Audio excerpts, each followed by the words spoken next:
தரிசனம் நேயர்கள் அனைவருக்கும் சுமதி ஸ்ரீயின் அன்பு வணக்கம்.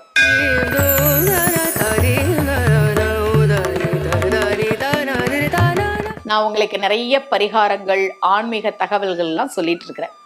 என்கிட்ட ஜாதகம் பார்க்க வரும்போது நிறைய பேர் கேட்பாங்க, பித்ரு தோஷம் இருக்குன்னு சொல்றாங்கம்மா, எங்களுக்கு பித்ரு தோஷம் இருக்கு, இதுக்கு ஏதாவது பரிகாரம் சொல்லுங்க அப்படின்னு கேட்பாங்க. நானே ஜாதகம் பார்க்கும்போது சில பேர் சொல்லுவாங்க, எங்க வீட்டில் இப்போ ஒரு 4 அண்ணன் தம்பி இருக்கிறாங்கன்னு வச்சுக்கோங்களேன், 4 பேருமே முதல் திருமணம் விவாகரத்தாகி 2வது திருமணம் தான் கொஞ்சம் ஏதோ ஓரளவுக்கு அமைஞ்சது அப்படின்னு சொல்லுவாங்க.